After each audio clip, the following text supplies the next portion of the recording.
નમસ્કાર દોસ્તો, world in box academy પર આપનું હાર્દિક સ્વાગત છે। મિશન વિજય પથ લેક્ચર નંબર 36માં આજે ખૂબ અગત્યના 3 ટોપિક ધ્યાને રાખવા છે અને આ ટોપિક એવા છે જે પ્રિલિમ્સ મેઇન્સ બધા જ જગ્યાએ તમને ઉપયોગી સાબિત થશે। સૌથી પહેલો ટોપિક આપણે ધ્યાને રાખીશું એ છે યુકે અને મોરિશસ વચ્ચે એક બહુ જ મહત્વપૂર્ણ સમજૂતી થવા પામી છે। વર્ષોથી આ સમજૂતીની અપેક્ષા રાખવામાં આવતી હતી અને ભારત આ સમજૂતીમાં મોરિશસના પક્ષમાં વર્ષોથી ઊભું હતું। તો યુકેએ મોરિશસની સાથે સમજૂતી કરી એક કેટલાક આઇલેન્ડ સાથે સંકળાયેલી છે, એટલે આ એક પ્રકારે આંતરરાષ્ટ્રીય વિવાદનો મુદ્દો હતો। આંતરરાષ્ટ્રીય રાજનીતિનો અને ભૂગોળના દૃષ્ટિકોણથી સ્થાન આધારિત પ્રશ્નો માટે પણ આ ટોપિક આપણા માટે મહત્વ ધરાવે છે, એટલે કે આ ટોપિકને ચર્ચામાં રાખીશું। ત્યારબાદ ઓપરેશન ઓલિવિયા એક અગત્યનો ટોપિક છે મિત્રો। જૈવ વિવિધતાના સંરક્ષણ માટે સરકાર દ્વારા કેવા પગલાઓ લેવામાં આવે છે તેનું એક ઉદાહરણ છે। ઓલિવ રીડલે કાચબાઓની પ્રજાતિને બચાવવા માટે ઇન્ડિયન કોસ્ટગાર્ડ દ્વારા આ ઓપરેશન વર્ષોથી મતલબ છેલ્લા 4 દાયકાઓથી ચલાવવામાં આવે છે રેગ્યુલર બેઝિસ ઉપર, તો એની ડિટેલ આપણે ધ્યાને રાખવી પડશે। યશોદા એઆઈ અભિયાન આજે ચર્ચામાં લેશું। નેશનલ કમિશન ફોર વિમેન રાષ્ટ્રીય મહિલા આયોગ દ્વારા મહિલાઓને, દેશભરની મહિલાઓને સાયબર સિક્યુરિટીના ક્ષેત્રમાં જાગૃત કરવા માટે ડિજિટલ સાક્ષરતા એ લોકોમાં વધે એ હેતુથી એક અગત્યનું અભિયાન ચલાવવામાં આવ્યું છે યશોદા એઆઈ, તો એને પણ ડિટેલમાં ચર્ચામાં લેશું। સૌથી પહેલા આપણે યુકે અને મોરિશસ વચ્ચેની સમજૂતી જે થઈ છે એને ધ્યાનમાં રાખીને ચર્ચા કરીએ। તો પહેલા તો ખાસ ધ્યાને રાખો, યુકે મોરિશસની સંધિમાં ખાસ મહત્વપૂર્ણ ટાપુઓ જે ચર્ચામાં છે એ ટાપુ સમૂહ છે ચાગોઝ આઇલેન્ડ અથવા ચાગોઝ દ્વીપ સમૂહ, અને એ ચાગોઝ અંતર્ગતનો એક મહત્વપૂર્ણ ટાપુ આપણે ખાસ ધ્યાન રાખવો પડશે, એ છે ડિએગો ગાર્સિયા। આ ચાગોઝ શબ્દ અથવા તો મિત્રો ડિએગો ગાર્સિયા તમારી પ્રિલિમ્સમાં ખાસ આવી શકે, આ બાબતને આપણે ધ્યાને રાખવી પડશે। તો સૌથી પહેલા આ ડિટેલમાં આગળ વધીએ પહેલા મોરિશસ દેશ વિશે મારે તમને વાત કરવી છે, કારણ કે ચાગોઝ આઇલેન્ડ હવેથી મોરિશસની માલિકી હેઠળનો ટાપુ સમૂહ બન્યો। 22 મે 2025ના દિવસે સમજૂતી થઈ છે એના અંતર્ગત। તો પહેલા આપણે વાત કરી લઈએ, તો સૌથી પહેલા મોરિશસ ક્યાં આવ્યું છે એને હું તમને બતાવું અને પછી ચાગોઝ અને ડિએગો ગાર્સિયા વિશે વાત કરીએ। જુઓ મિત્રો, આ ભારત દેશ છે, નીચે ઇન્ડિયન ઓશન એટલે કે હિન્દ મહાસાગર છે, અને આ હિન્દ મહાસાગરના પશ્ચિમ ભાગમાં આફ્રિકા ખંડ છે, અને આ આફ્રિકા ખંડથી એટલે આ જે તટ વિસ્તાર છે એમાં અહીંયા બાજુમાં એક બહુ મોટું આઇલેન્ડ છે મડાગાસ્કર, અને મડાગાસ્કરની પૂર્વમાં, બરાબર, મડાગાસ્કરની પૂર્વમાં જ્યાં લોકેશન બતાવવામાં આવ્યું છે એકદમ નાનો એવો ટાપુ સમૂહ છે, એ છે મોરિશસ દેશ।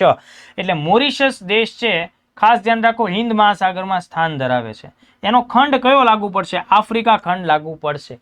આફ્રિકાના તટ કિનારાથી આશરે 2000 કિલોમીટર દૂર છે, ભલે અહીંયા તમને મેપમાં નહીં દેખાય, મેપમાં તમને નજીક જ લાગશે, પણ આ અંતર કેટલું છે?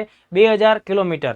તો મોરિશસ દેશ છે એ આફ્રિકા ખંડ અને હિન્દ મહાસાગર સાથે સંકળાયેલો છે અને દક્ષિણ ગોળાર્ધમાં છે। વિષુવવૃત્તથી કેવો છે ભાઈ? નીચે છે। તો 3 ફેક્ટ તમારે ખાસ ધ્યાન રાખવાના છે।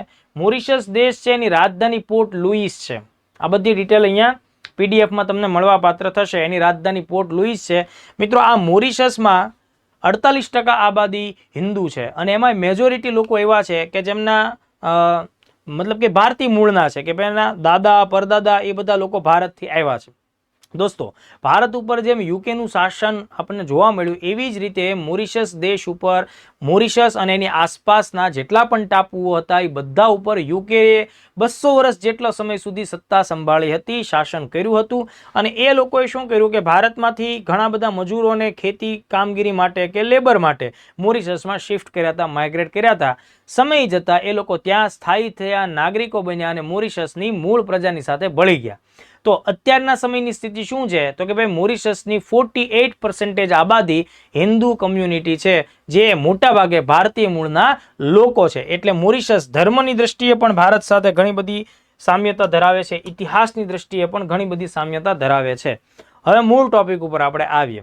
આ મોરિશસની આસપાસમાં ઘણા બધા આઇલેન્ડ્સ છે, જેમ કે અગાલેગા, રોડ્રેજ, બરાબર, આ બધા આઇલેન્ડ છે, તો આ બધા ઉપર પણ એની સત્તા હતી। એમ મોરિશસ ઉપર મોરિશસથી એક નજીકનો બીજો આઇલેન્ડ હતો, આઇલેન્ડ સમૂહ હતો, એ છે ચાગોઝ। તો અંગ્રેજોએ ચાગોઝ ઉપર પણ પોતાની સત્તા સ્થાપિત કરેલી હતી। તો સૌથી પહેલા હું તમને આઇલેન્ડ્સનું લોકેશન બતાવી દઉં। તો જો મિત્રો, આ મોરિશસ દેશ આ રોડ્રીજ છે, સેન્ટ બ્રેન્ડોન છે, આ અગાલેગા છે. અને ખાસ ધ્યાન રાખજો, જે એક્ઝામ માટે મોસ્ટ આઈએમપી છે તમારા માટે આગામી સમયની, એ આ છે ચાગોઝ આર્કીપેલાગો. આર્કીપેલાગો શબ્દ સમજી લેજો. આર્કીપેલાગોનો મતલબ થશે દ્વીપોનો સમૂહ, બરાબર, દ્વીપોનો સમૂહ, તો એને આર્કીપેલાગો કહેવાય. તો ચાગોઝ આર્કીપેલાગો એ અહીંયા આવેલો છે. અને જો અહીંયા તમને નાના મોટા 60 જેટલા, ખાસ શબ્દ ધ્યાને રાખજો, 60 જેટલા ટાપુઓ ભેગા થાય છે ચાગોઝમાં. ચાગોઝ બોલીએ એટલે ખાલી એક દ્વીપ નહીં દોસ્તો, દ્વીપ સમૂહ. એમાં કેટલા આવશે આઇલેન્ડ? લગભગ 60 જેટલા. એમાં એક અગત્યનો આઇલેન્ડ છે દોસ્તો, આઇલેન્ડ શબ્દ વાપરું છું, એ છે ડિએગો ગોર્સિયા. હવે ઘટના શું થઈ કે આ બધા ઉપર અંગ્રેજોએ યુકે સત્તા સ્થાપિત કરી હતી. જે તે સમયે જ્યારે મોરિશસ ઉપર અંગ્રેજોની સત્તા નહોતી, ત્યારે આ બધા ટાપુઓ છે એનો વહીવટ કોણ કરતું હતું? મોરિશસ કરતું હતું. પણ અંગ્રેજોએ શું કર્યું દોસ્તો? 1965ના વર્ષમાં, ખાસ ધ્યાન રાખજો, 1965ના વર્ષમાં આ ચાગોસ દ્વીપ સમૂહ છે તેને વહીવટની દ્રષ્ટિએ, બરાબર, પ્રશાસનની દ્રષ્ટિએ મોરિશસથી અલગ કર્યું હતું. બરાબર, મોરિશસથી આખું એનો વહીવટ અલગ પાડ્યો. અને પછી ઘટના શું થઈ? 1968માં મોરિશસને આઝાદી આપી દીધી. તો 1968માં મોરિશસ આઝાદ થયું, એના 3 વર્ષ પહેલા આ લોકોએ બુદ્ધિ વાપરીને શું કામ કર્યું? મતલબ કે પોતે ચતુરાઈ તો ન વાપરી શકાય શબ્દ, ચાલાકી વાપરીને શું કામ કર્યું? તો કે હિન્દ મહાસાગરનું એક અગત્યનું લોકેશન કહેવાય ચાગોઝ આર્કીપેલાગો અથવા તો દ્વીપ સમૂહ, એને વહીવટની દ્રષ્ટિએ મોરિશસથી એનો છેડો ફાડી નાખ્યો. બરાબર, જનરલી આ બંનેની વચ્ચે તે અંતર તો જાજુ જ છે. મોરિશસથી આ ચાગોઝથી લગભગ 2100 કિલોમીટર દૂર છે, પણ ભૂતકાળમાં તો એનો જ પાર્ટ હતું. ધેટ્સ વાય મોરિશસ છે એ આનો વહીવટ સંભાળતું, પણ અંગ્રેજોએ 65માં આનો વહીવટ અલગ કર્યો, 68માં આઝાદી આપી. હવે મોરિશસને આઝાદી મળી ત્યારે અગાલેગા, સેન્ટ બ્રેન્ડોન, આ રોડ્રીજ, એ બધા તો મોરિશસની સંપ્રભુતા હેઠળ આવ્યા, પણ ચાગોઝને અંગ્રેજો છોડતા નથી. એટલે મોરિશસ 1968થી જ બૂમ બરાડા પાડવાનું ચાલુ કર્યું કે ભાઈ તમે કોઈ પણ કન્ડિશનમાં આ આઇલેન્ડ છે, આ ટાપુઓ છે, એ બધા અમને સોંપો, એ અમારી માલિકીના છે, એ અમારા આર્થિક ક્ષેત્રમાં આવશે, એ અમારી સંપ્રભુતામાં આવશે. પણ એમ છતાં અંગ્રેજો, જાડી ચામડીના માણસોએ આ પ્રદેશ મોરિશસના નામે કર્યો નહોતો. તો એ લોકો 1968થી આ પ્રદેશનો વહીવટ પોતે સંભાળતા અંગ્રેજો, એના આર્થિક દોહન કરતા, અને ત્યાં ખૂબ અગત્યના સૈન્ય અડ્ડાઓ પણ બનાવેલા છે જેથી હિન્દ મહાસાગરના દેશો ઉપર એની કડી નિગરાની રહી શકે. મોરિશસ ચૂપ બેસે એમ નહોતું. એણે યુનાઇટેડ નેશનમાં, ઇન્ટરનેશનલ કોર્ટ ઓફ જસ્ટિસ સહિત ઘણા બધા પ્લેટફોર્મ ઉપર યુકે ખિલાફ અભિયાન ચલાવ્યું. અને ધીમે ધીમે ધીમે દુનિયા જેમ જાગૃત થતી ગઈ, દુનિયામાં બાકીના દેશો શક્તિશાળી થતા ગયા, મોરિશસનો પક્ષ વધુ મજબૂત બનતો ગયો દોસ્તો. બરાબર, ભારત જેવા દેશે પણ મોરિશસને ખાસ સારો એવો સાથ આપ્યો. અને એમ કરતા કરતા હવેની પરિસ્થિતિ એવી આવી છે 2025માં કે આ ચાગોઝ આર્કીપેલાગો એટલે દ્વીપ સમૂહ એ આખો કોના સંપ્રભુતા હેઠળ મૂકવામાં આવ્યો? મોરિશસ અંતર્ગત મૂકવામાં આવ્યો. તો આ બધા મુદ્દાઓને ધ્યાને રાખી તમારે પરીક્ષા માટે તૈયાર રહેવું પડશે. બીજું જુઓ દોસ્તો, આ હિન્દ મહાસાગરના ટાપુઓમાં અહીંયા જે અગાલેગા નામનો ટાપુ છે, ખાસ ધ્યાન રાખો, ત્યાં ભારતે વર્ષ 2024માં એક એર સ્ટ્રીપ એટલે કે વિમાનોનું ઉતરાણ કરી શકાય એવી સરસ મજાનું પ્લેટફોર્મ વત્તા એક જેટી તૈયાર કરેલી છે. એટલે ભવિષ્યમાં જે મેરીટાઈમ સંબંધો આપણા સુધરે, બ્લુ ઇકોનોમીને આપણે પ્રોત્સાહિત કરી શકીએ, ક્ષેત્રીય સુરક્ષાને ધ્યાને રાખીને ભારત સરકારે આ નિર્ણયો લીધેલા છે. એટલે આ અગાલેગા કે જે કોની માલિકી હેઠળ છે? મોરિશસ. તો આ આઇલેન્ડ આપણા માટે મહત્વનો, દેશ પણ આપણા માટે મહત્વનો થઈ જાય છે. તો મેં તમને ફેક્ટ્સ બધા જણાવ્યા છે. બરાબર, મોરિશસ લગભગ 12 લાખની આબાદી ધરાવે છે, 48% હિન્દુઓ છે. આ બધી વાત પણ આપણે કરી છે. વર્તમાન સમયના વડાપ્રધાનનું નામ આપણે ધ્યાને રાખવું જોઈએ, નવીન રામ ગુલામ એ એના વડાપ્રધાન છે. તો આટલા ફેક્ટ્સ એકદમથી ક્લિયર રાખજો. મેં ભૂતકાળની તમને વાત કરી છે, 1965ના નિર્ણય, 68ના નિર્ણય, એ જ બધી વાત અહીંયાની પીડીએફમાં લખાયેલી તમને મળશે. આ જે ઇમેજ છે એની અંદર તમને ચાગોસ દ્વીપ સમૂહ ક્યાં આવેલો છે એ પણ તમારા માટે જાણવું બહુ જરૂરી છે, જે હિન્દ મહાસાગરમાં આવેલો છે. હવે જુઓ, એમાં પણ ખાસ કરીને જે 60 પૈકી એક આઇલેન્ડ આપણે ધ્યાને રાખવો છે, બરાબર છે, એ છે ડિએગો ગાર્સિયા. આ એક પ્રકારે એટોલ છે, પરવાળાઓથી કેમ બન્યો હોય, પરવાળાઓએ બનાવેલો એક અગત્યનો ટાપુ. તો એ આપણે ખાસ ધ્યાને રાખવો પડે. તો એમાંથી પણ સીધો જ ક્વેશ્ચન્સ આવી શકે. જે વાત મેં કીધી એ બધી જ અહીંયા લખાયેલી છે. તો ચાગોઝ આઈએમપી છે વત્તા એનો 60 પૈકી સૌથી મહત્વનો એનો જો ટાપુ હોય તો ધ્યાન આપજો, ડિએગો ગાર્સિયા. હવે હું તમને બે શબ્દો કહું છું, બે વાક્યો કહું છું, આ બે વાક્યો મગજમાં ફિટ કરી દેજો દોસ્તો. ચાગોઝ શબ્દ આવે એટલે ટાપુ નહીં બોલવાનું, ટાપુઓનો સમૂહ બોલવાનો, બરાબર છે? ટાપુઓનો સમૂહ થાય. અને ડિએગો ગાર્સિયા આવે તો એ માત્ર ટાપુ થશે, એ ટાપુઓનો સમૂહ નથી, એ તો ચાગોઝનો એક પાર્ટ છે.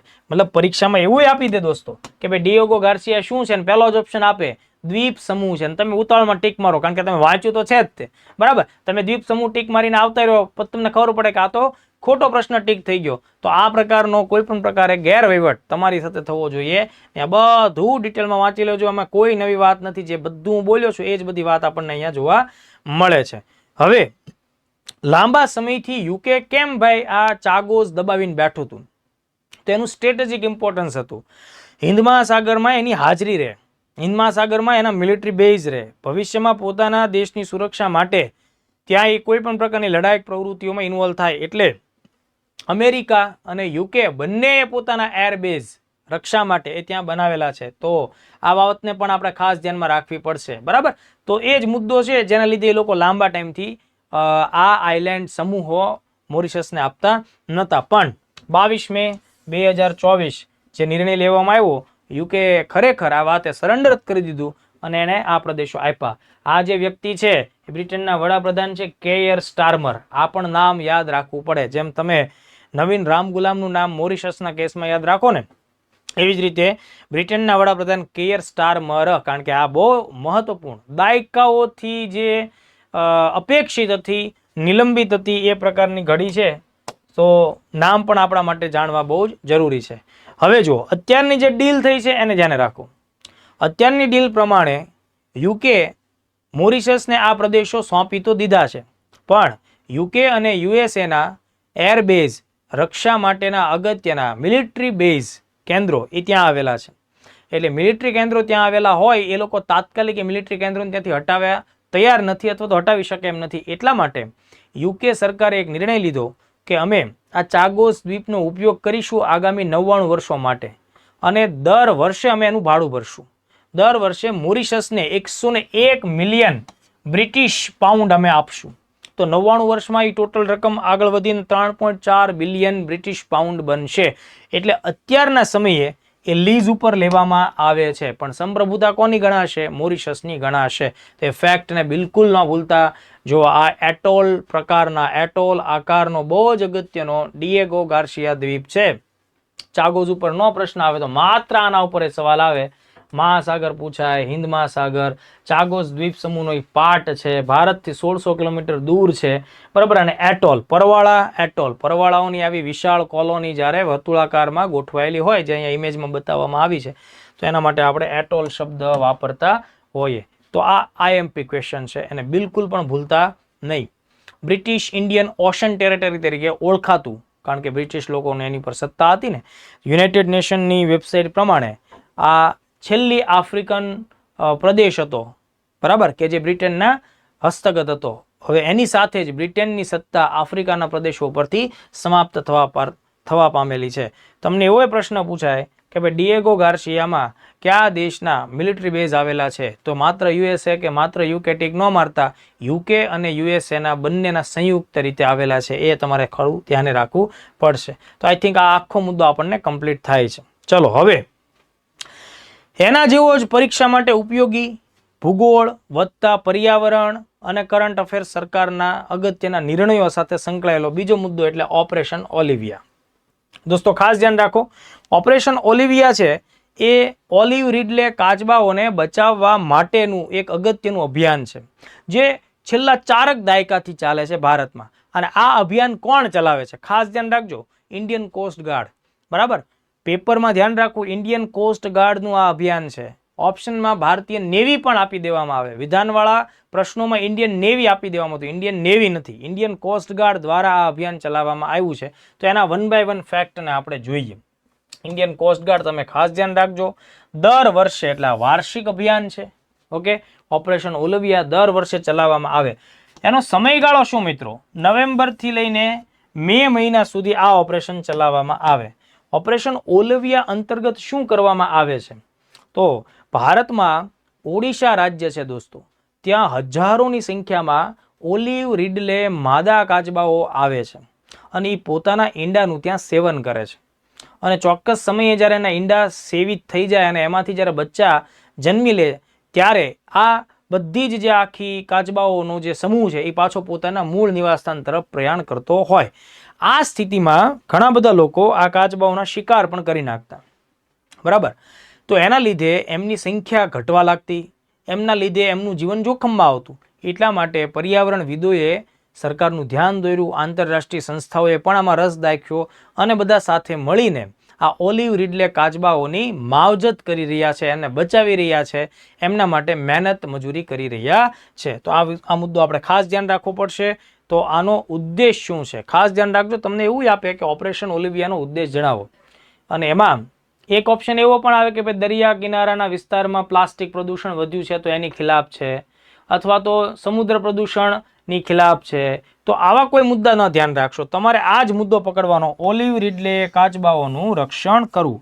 સૌથી મહત્વનું સ્થળ કયું ભાઈ? તો કે ઓડિશા રાજ્યની અંદર ગહીરમાથા બીચ, બરાબર.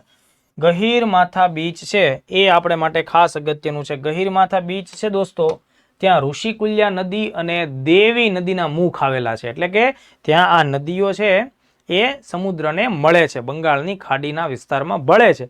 તો ઋષિકુલ્યા નદી બહુ જ આઈએમપી આ ટોપિક માટે, દેવી નદી ખૂબ આઈએમપી, ગહીરમાથા ક્ષેત્ર, ગહીરમાથા દરિયાકાંઠાનું ક્ષેત્ર બીચ એ આપણા માટે બહુ જ આઈએમપી છે. હવે જુઓ બીજા કેટલાક કોન્સેપ્ટ્સ વાળા મુદ્દાઓ પકડો તમે. કદાચ એટલામાંથી સવાલ નીકળી જાય, તમને આવડી જાય તો એ બહુ સારી વાત છે. પણ માની લઈએ થોડાક ડિટેલ પ્રશ્નો ગયા, કોન્સેપ્ટ વાળી વાત ગઈ, કારણ કે હવે તો યુપીએસસીના પૂછાયેલા પ્રશ્નો એ આપણી વર્ગ 3ની પરીક્ષાઓમાં બેઠા પૂછાવા લાગ્યા છે. તો આપણે અમુક બાબતોને નજરઅંદાજ બિલકુલ પણ ના કરવી જોઈએ, એવું રિસ્ક લેવું ના જોઈએ. જેમ કે કેટલીક વિગત તમે જુઓ, આ ઇમેજમાં બતાવવામાં આવી છે ઓલિવ રીડલે કાચબાની ઇમેજ. દેખાવામાં નાનો લાગશે પણ આ 50 કિલોગ્રામનું બારદાન છે, બરાબર. આ 50 કિલોગ્રામનું વજન ધરાવે જ્યારે એકદમ પુખ્ત અને સશક્ત હોય ત્યારની સ્થિતિ છે. આ કાચબો તમને નેચરલી એનું હેબિટેટ ક્યાં જોવા મળે? પેસિફિક મહાસાગર, હિન્દ મહાસાગર અને એટલાન્ટિક ત્રણેય અગત્યના મોટા મહાસાગરોમાં જોવા મળે. માત્ર હિન્દમાં નહીં, માત્ર પેસિફિક કે એટલાન્ટિકમાં નહીં, ત્રણેય મહાસાગરમાં જોવા મળે. મહાસાગરમાં એ ક્યાં જોવા મળે? તો કે ભાઈ વોર્મ વોટર એરિયા, ગરમ જળ ક્ષેત્રોમાં. મતલબ વિધાનો પૂછવા હોય તો આ બધા મુદ્દાઓ ઇનફ છે દોસ્તો. આ બધામાંથી પુષ્કળ પ્રશ્નો નીકળી શકે. વિધાનો પૂછીએ કે 4 વિધાન 5 વિધાન જેટલા એને બનાવવા હોય એટલામાંથી બની શકે. પેસિફિક, હિન્દ અને એટલાન્ટિક મહાસાગરના ગરમ વિસ્તારો, વોર્મ વોટર એરિયા હોય ટ્રોપિક વિસ્તારના, બરાબર, ઉષ્ણકટિબંધીય વિસ્તારની એની આસપાસમાં, એમાં મળે. નેસ્ટિંગ એટલે કે ઈંડા સેવવા માટે, બરાબર, એ લોકો ક્યાં આવે છે? તો કે ભારત આવે. ભારતમાં કઈ જગ્યા આવે? ઓડિશા અને અંડામાન બંને ક્ષેત્રમાં મળે. પણ મેજોરિટી ક્યાં મળે? મેજોરિટી સૌથી વધુ ઓડિશામાં મળે. તો અહીંયા પણ તમારે અંદામાનને નજરઅંદાજ નહીં કરવાનું. માત્ર ઓડિશામાં જ આવે એમ નથી, ઓડિશા અને અંદામાન બંનેમાં આવે. મેજોરિટી ક્યાં આવે છે? સૌથી વધુ ક્યાં આવે? ઓડિશા. અને ભાઈ ઓડિશામાં તો વિશ્વની સૌથી મોટી કોલોની બને છે આ લોકોની, તો એને ખાસ તમારે ધ્યાને રાખવું. અને મેં નદીઓના નામ કીધા, બરાબર છે. ગહીરમાથા જે કેન્દ્રપાડા જિલ્લાની અંદર આવે છે ઓડિશામાં, એ એરિયા પણ તમારે ધ્યાને રાખવાનો. જો દોસ્તો આ ઇમેજ જુઓ એકવાર, આ સ્થાનિક પોલીસ અને કોસ્ટગાર્ડના માણસો, આ ઇમેજ જુઓ દરિયાકાંઠે. એટલી વિશાળ સંખ્યામાં ઓલિવ રીડલે કાચબાઓ નેસ્ટિંગ માટે આવ્યા છે. આ જે છે ને આ જે પ્રકારની એક સાથે સમૂહમાં જ્યારે એ લોકોનું અરાઇવલ થાય એને અરીબાડા કહેવામાં આવે. અરીબાડા, આ બહુ મહત્વનો શબ્દ છે, અરીબાડા. અરીબાડા એટલે ઓલિવ રીડલે કાચબા સામૂહિક રીતે નેસ્ટિંગની પ્રક્રિયામાં જોડાય તો એ આખી કોલોની તૈયાર થાય અને અરીબાડા કહેવામાં આવે છે. તો આ મુદ્દો ધ્યાને રાખજો. 5 થી 7 દિવસ એ લોકો સામૂહિક રીતે ઈંડા મૂકતા હોય, અડધા ફૂટનો ખાડો ગાળી પોતાની જ રીતે અંદર ઈંડા મૂકે છે અને એ ઈંડાનું સેવન કરે છે. બચ્ચાઓ જન્મ લે એટલે પાછા એ રિટર્ન જતા રહેતા હોય. હવે જુઓ ગહીરમાથા વિશે પણ સવાલ આવી શકે, કારણ કે એ પણ એક લોકેશન બેઝડ ક્વેશ્ચન થઈ જાય છે. તો આને ધ્યાન રાખજો. ગહીરમાથા એ સમગ્ર વિશ્વમાં સૌથી મોટી ઓલિવ રીડલે કાચબાઓની રૂકેરી છે. રૂકેરી એટલે નિવાસસ્થાન અથવા તો નેસ્ટિંગ માટેનું પ્લેસ, કોલોની છે. તો આ ધ્યાન રાખવું. 1997ના વર્ષમાં ગહીરમાથાને ઓડિશાની સરકારે મરીન સેન્ચ્યુરી જાહેર કરેલી છે.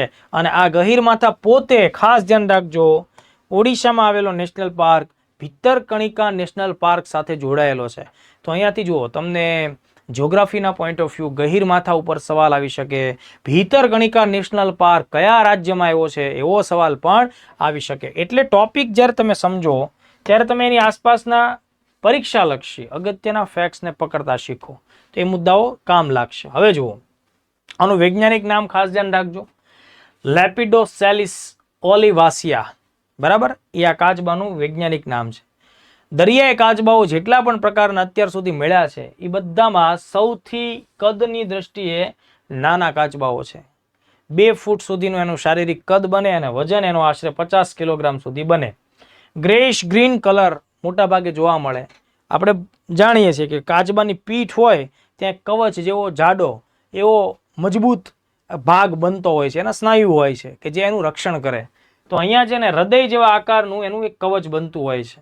ખાસ અગત્યની વાત કે આ પ્રકારના કાચબાઓ છે ઓલિવ રીડલે એ દરિયાની વનસ્પતિ ખાય છે, સાથે નાના સૂક્ષ્મ જીવો અને માછલીઓ પણ ખાય છે.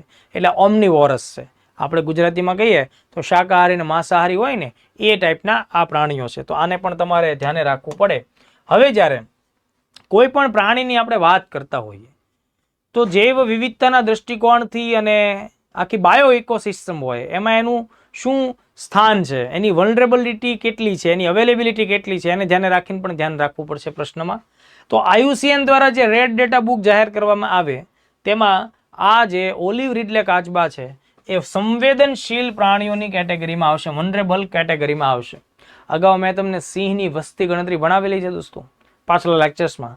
તેની અંદર સિંહને આપણે એન્ડેન્જર્ડ સંકટગ્રસ્ત શ્રેણીમાં મૂક્યો હતો. અહીંયા આને કેમાં મૂકીશું? સંવેદનશીલમાં મૂકીશું. સાઇટ્સની યાદી, માઇગ્રેટરી જે પણ એનિમલ્સ હોય એના માટે સાઇટ્સની એક યાદી, સાઇટ્સ કોન્વેન્શન છે, એની યાદી નંબર 1માં આપણને જોવા મળે. ખાસ ધ્યાન રાખો, આ સમૂહમાં નથી રહેતા, એકલ વાયા હોય છે. બરાબર, પણ તમને એમ થાય કે ઇમેજ જોઈને તમે તો સર હમણાં બતાવ્યું તેમાં તો સમૂહમાં છે, પણ એ બધા લોકો એક જગ્યાએ ભેગા થાય છે. એ નેસ્ટિંગ પૂરું થશે એટલે પાછા જુદા થઈને પોતાના મહાસાગરોમાં જતા રહેશે. ખુલ્લા મહાસાગરોના આ પ્રાણીઓ છે. તો આ વસ્તુઓને ભૂલવાની નથી થતી. સમૂહમાં નથી રહેતા, બરાબર, અને ખુલ્લા મહાસાગરોની અંદર રહે છે. તો આ બહુ જ IMP ટોપિક છે, એને તમારે ભૂલવાનો નથી. હવે જુઓ, તો આ બીજો ટોપિક જે મેં પૂરો કર્યો છે દોસ્તો એ ખાસ તમારે ધ્યાને રાખવાનો, કારણ કે પર્યાવરણમાં આવા પ્રશ્નો આવે, ACF જેવી પરીક્ષા આવવાની હોય એના માટે અગત્યના થાય, એ સાયન્સનો મુદ્દો પણ થાય, સરકારની પહેલ પણ થાય. ત્રીજો અગત્યનો અને આજના લેક્ચરનો આપણો છેલ્લો મુદ્દો છે એ છે યશોદા AI અભિયાન. બરાબર, યશોદા AI અભિયાન. આ જે આખું અભિયાન છે દોસ્તો એ ડિજિટલ ઇન્ડિયા કાર્યક્રમને સપોર્ટ કરે છે, મહિલાઓના સશક્તિકરણને સપોર્ટ કરે છે. બરાબર, અને ખાસ તો સાયબર સિક્યુરિટી સાથે પણ એનો સંબંધ રહેલો છે. દેશ જેમ જેમ આગળ વધે છે, નવી નવી ટેકનોલોજીનો ઉપયોગ માનવ સંસાધન દ્વારા થાય છે, એમ આ દેશની આશરે 50% જેટલી આબાદી એટલે કે દેશની મહિલાઓ એ પણ અત્યારના AIના જમાનામાં સાક્ષર હોવી જોઈએ, શિક્ષિત હોવી જોઈએ. બરાબર, એ પણ સાયબર ક્રાઇમનો સામનો કરી શકે એ લેવલ ઉપર હોવી જોઈએ. એટલા માટે થઈને નેશનલ વિમેન કમિશન અથવા તો રાષ્ટ્રીય મહિલા આયોગની આ પહેલ યશોદા તમારે પરીક્ષા માટે ધ્યાન રાખવી પડશે. ખાસ ધ્યાન રાખો, યશોદા પૂરું નામ પણ અહીંયા પરીક્ષામાં ઉપયોગી થઈ શકે, એટલે 1-2 વાર વાંચવું જોઈએ. 2-4 વાર તમે એને વાંચશો તો પરીક્ષામાં કદાચ એનું પૂરું નામ આવે તો એ સવાલ તમારાથી હેન્ડલ થઈ શકશે. યશોદાનું પૂરું નામ છે your AI Sakhi for shaping horizons with digital awareness. નામ જોતા જ ખબર પડે છે કે આ ડિજિટલ અવેરનેસના ક્ષેત્ર સાથે સંકળાયેલું છે. અગત્યનો સવાલ એટલો નીકળી શકે મિત્રો કે આ યશોદા AI અભિયાન કોના દ્વારા લોન્ચ કરવામાં આવ્યું, એટલે કે કઈ સંસ્થા આના માટે જવાબદાર છે? રાષ્ટ્રીય મહિલા આયોગ. ઓપ્શનમાં નીતિ આયોગ આપી શકે, ઓપ્શનમાં તમને કેન્દ્રીય મહિલા અને બાળ વિકાસ મંત્રાલય અથવા તમને કેન્દ્રનું શિક્ષણ મંત્રાલય પણ આપી શકે. તો તમારે એવા કોઈ મુદ્દા ઉપર ધ્યાન ન દેવું. આ મુદ્દાને ખાસ ધ્યાન રાખો, રાષ્ટ્રીય મહિલા આયોગ સાથે સંકળાયેલું છે.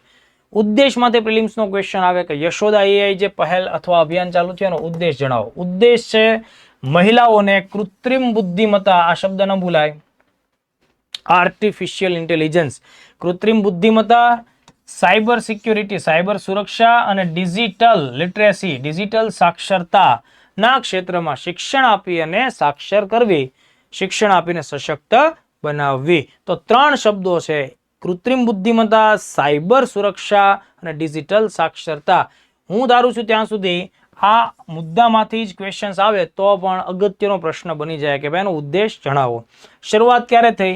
22 મે 2025. ક્યાંથી શરૂ થયું? ઉત્તર પ્રદેશના બરેલી જિલ્લાથી. બરેલી જિલ્લામાં જ્યોતિબા ફૂલે રોહિલખંડ યુનિવર્સિટી છે ત્યાં. કોણે આનું ઉદ્ઘાટન કર્યું અથવા આ પહેલ કોણે લોન્ચ કરી? તો કે ભાઈ NCW, રાષ્ટ્રીય મહિલા આયોગ, એની આ પહેલ હોય તો સ્વાભાવિક છે કે ભાઈ તેના અધ્યક્ષા હોય એ જ આનું ઉદ્ઘાટન કરે, એટલે વિજયા રાહટકર. બરાબર, આ પ્રશ્ન વર્ગ 3 માટે પણ બહુ અગત્યનો, તો એના દ્વારા આનું ઉદ્ઘાટન કરવામાં આવ્યું.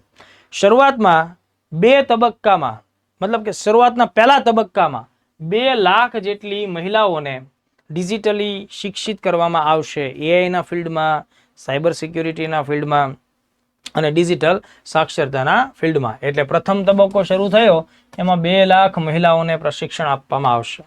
સ્વસહાયક જૂથો, આશા વર્કર, શિક્ષિકાઓ, સરકારી કર્મચારી, પંચાયતના પ્રતિનિધિઓ વગેરેને શિક્ષણ આપવામાં આવશે. કોલેજો સુધી પણ આ અભિયાનને લઈ જવામાં આવશે. કોલેજોમાં ભણતી, યુનિવર્સિટીઓમાં ભણતી જે યુવતીઓ છે એને પણ આમાં ઇન્વોલ્વ કરવામાં આવશે. તો આ બધા મુદ્દાઓ છે જે તમારે ખાસ ધ્યાને રાખવા જોઈએ. બરાબર, હવે જ્યારે વાત આપણી નીકળી છે અહીંયાથી, સાહેબ મતલબ કે યશોદા એઆઈનો મુદ્દો નીકળ્યો છે અને એ પાછો નેશનલ વિમેન કમિશનનો મુદ્દો છે.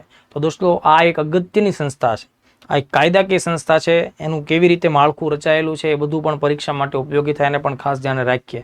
બરાબર, તો રાષ્ટ્રીય મહિલા આયોગ છે મિત્રો, એના માટે 1990ના વર્ષમાં કેન્દ્ર સરકારે એક કાયદો ઘડ્યો છે અને એ કાયદા દ્વારા આ સંસ્થા રચાયેલી છે. એટલે રાષ્ટ્રીય મહિલા આયોગ નો કાયદો 1990નો કાયદો છે અને એ કાયદા મુજબ 1992ના જાન્યુઆરીમાં આ આયોગની રચના થઈ. આ આયોગ કાયદાકીય સંસ્થા છે દોસ્તો, ખાસ ધ્યાન રાખજો. આ આયોગનું જે આખું માળખું છે તેમાં એક એના અધ્યક્ષ હોય, બરાબર, અને વત્તા બીજા 5 સદસ્યો હોય. આ બાબત ખાસ ધ્યાન રાખજો. એક અધ્યક્ષ, બીજા 5 સદસ્યો, અને એક કામકાજને સરળ બનાવવા માટે સચિવની પણ જોગવાઈ હોય. હવે આ જે અધ્યક્ષ ઉપરાંતના જે 5 સદસ્યો છે એ 5 સદસ્યો પૈકી એક સદસ્ય કમ્પલસરી ઓબીસી કેટેગરીથી લેવા પડે અને એક સદસ્યને એસસી અથવા એસટી કેટેગરીથી લેવા પડે. આ બાબત ધ્યાને રાખવી પડે. આ અધ્યક્ષ અને જે આયોગના અન્ય સદસ્યો છે એમનો કાર્યકાળ 3 વર્ષ માટે હોય. કેન્દ્ર સરકાર એમની નિમણૂક કરે છે, બરાબર, એટલે એમને અપોઇન્ટ કરવા કે એમને હટાવવા એ અધિકાર કોની પાસે છે? કેન્દ્ર સરકારની પાસે રહેલો છે. આ જે આયોગ છે એ શું કરશે? મહિલાઓના સશક્તિકરણ માટેના પ્રયત્નો કરશે. દેશના બંધારણમાં અને અન્ય કાયદાઓમાં મહિલાઓનું રક્ષણ થાય, બરાબર, એ પ્રકારની જોગવાઈઓનું બધી સંસ્થાઓ પાલન કરે એ ઉપર દેખરેખ રાખશે અને સરકારને મહિલા સંબંધી બાબતોમાં એ ભલામણ કરશે, સજેશન્સ આપશે. હા, એમની ભલામણો માનવી એ સરકાર માટે ફરજિયાત નથી, પણ એમ છતાં એ લોકો પોતાની ભલામણો આપે છે. તો આ બધા ફેક્ટ્સ આપણા માટે બહુ જ અગત્યના છે, ભૂલાય નહીં. અહીંયા જે ઇમેજ બતાવવામાં આવી છે વિજયા રાહટકર મેડમની છે, મહારાષ્ટ્રથી બિલોંગ કરે છે. ભૂતકાળના સમયમાં મહારાષ્ટ્રની અંદર પણ મહિલા આયોગના અધ્યક્ષ રહી ચૂકેલા હતા. તો આટલા ફેક્ટ્સ તમારે લોકોએ ખાસ ધ્યાને રાખવા જોઈએ. તો આજનો જે લેક્ચર છે દોસ્તો, એમાં આપણે જે 3 ટોપિક ભણ્યા, બરાબર, મોરિશસ દેશ સાથેનો ટોપિક ભણ્યા, ઓપરેશન ઓલિવિયા ભણ્યા અને આ યશોદા એઆઈ વાળો ટોપિક, આ બહુ જ આઈએમપી છે મિત્રો, ખાસ પરીક્ષાઓ માટે બહુ જ ઉપયોગી છે. હું તમને બતાવીશ આગામી સમયમાં કે કઈ એક્ઝામ્સમાં કેવા કેવા ટોપિક્સ જોવા મળે છે. આ ઉપરાંત આ લેક્ચર સિરીઝથી તમને કેટલો ફાયદો થઈ રહ્યો છે અચૂકપણે કમેન્ટ્સમાં જણાવજો, તમારા મિત્રો સાથે શેર કરજો. ભણવાવાળા વિદ્યાર્થીઓ માટે વર્લ્ડ ઇન બોક્સનું આ કામ આગળના સમયમાં તમને ઉપયોગી સિદ્ધ થશે. Thank you.